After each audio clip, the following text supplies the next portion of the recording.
Le 2 septembre 1939, au lendemain de l'invasion de la Pologne par les forces allemandes, la France se trouve dans une période de grande incertitude et de décisions cruciales. Les événements de la veille ont plongé l'Europe dans un état d'alerte maximale, et la France, avec son allié britannique, se prépare à une déclaration de guerre imminente contre l'Allemagne nazie. Ce jour est marqué par des débats intenses au sein du gouvernement français, des manœuvres diplomatiques, et un état de mobilisation croissant parmi la population et l'armée française. Les débats au sein du gouvernement français. Le 2 septembre, le gouvernement français, dirigé par le Premier ministre Édouard Daladier, est confronté à une décision difficile.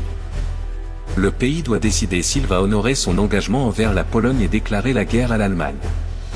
Cette décision n'est pas simple, car les souvenirs de la Première Guerre mondiale hantent encore les esprits, et beaucoup craignent les répercussions d'une nouvelle guerre prolongée. Les discussions au sein du cabinet sont intenses. Daladier, un homme d'État expérimenté mais prudent, est pressé de prendre une position ferme contre l'Allemagne.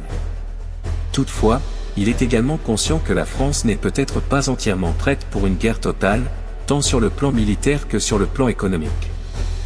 Le général Maurice Gamelin, chef d'état-major de l'armée française, fait valoir que la France a besoin de plus de temps pour mobiliser pleinement ses forces et renforcer ses défenses, notamment le long de la ligne Maginot.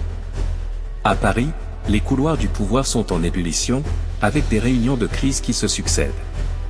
Le président de la République, Albert Lebrun, reste en grande partie silencieux en public, laissant Daladier et ses ministres déterminer la meilleure voie à suivre. L'ambiance est lourde de tension et de frustration, alors que les politiciens oscillent entre l'appel à l'honneur et la peur des conséquences d'une action précipitée. La mobilisation militaire et la ligne Maginot. Pendant ce temps, la mobilisation militaire continue de s'intensifier. Les troupes françaises sont rappelées dans leurs casernes, et les réservistes sont convoqués pour renforcer les rangs de l'armée.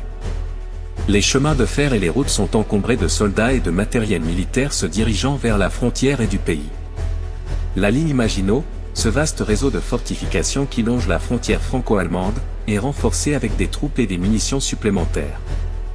Cependant, la stratégie militaire française reste principalement défensive. La doctrine de Gamelin, basée sur l'expérience de la Première Guerre mondiale, privilégie une guerre d'usure où les forces françaises pourraient tenir leur position fortifiée tout en attendant l'épuisement de l'ennemi. Cette approche contraste fortement avec la guerre éclair, Blitzkrieg, que les Allemands commencent déjà à employer en Pologne. Dans les rues de Paris et d'autres grandes villes françaises, l'atmosphère est celle d'une anxiété croissante. Les journaux publient des titres alarmants sur la situation en Pologne et les préparatifs militaires en cours. Des files d'attente se forment devant les magasins alors que les citoyens commencent à stocker des provisions en prévision de pénuries potentielles. Les écoles commencent à fermer, et de nombreuses familles quittent les zones frontalières pour des régions jugées plus sûres à l'intérieur du pays. Répercussions internationales. À l'échelle internationale, la réponse de la France et de la Grande-Bretagne est scrutée de près. Le monde attend de voir si ces deux grandes puissances démocratiques tiendront leurs engagements envers la Pologne ou si elles reculeront face à l'agression nazie, comme elles l'ont fait lors de l'annexion de la Tchécoslovaquie l'année précédente. Les alliés polonais, de plus en plus désespérés, espèrent une déclaration de guerre rapide qui pourrait détourner l'attention allemande de Varsovie. En Allemagne, Hitler et ses généraux surveillent également la situation de près. Confiants après leurs succès diplomatiques et militaires antérieurs, ils pensent que la France et la Grande-Bretagne ne feront que peu de résistance, mais ils ne peuvent ignorer la possibilité d'une réaction militaire conjointe. L'Union soviétique, qui a signé le pacte Molotov-Ribbentrop avec l'Allemagne, reste en retrait pour le moment, mais ses intentions futures restent une source d'inquiétude pour les dirigeants européens. Les États-Unis, sous la présidence de Franklin D. Roosevelt, maintiennent une politique officielle de neutralité, bien que l'opinion publique commence à se polariser face aux événements en Europe. Roosevelt, tout en soutenant verbalement la France et le Royaume-Uni, reste prudent et évite tout engagement direct dans le conflit. Recueil de journaux de l'époque. Le 2 septembre 1939, les journaux français reflètent un mélange d'anxiété, de patriotisme et d'appel à la prudence. Le Matin titre « La France prête à défendre ses alliés », soulignant la nécessité de soutenir la Pologne tout en appelant à la prudence face aux conséquences d'une guerre totale. Le journal publie des reportages sur les préparatifs militaires et les discours patriotiques de Daladier et des autres dirigeants français.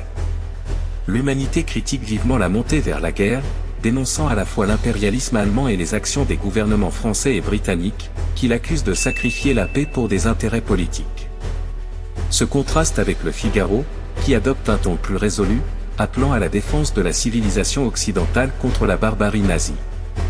Les éditoriaux de la Croix, un journal catholique influent, expriment une profonde tristesse face à l'inévitabilité apparente de la guerre, tout en appelant à la prière et à la foi en ces temps d'incertitude.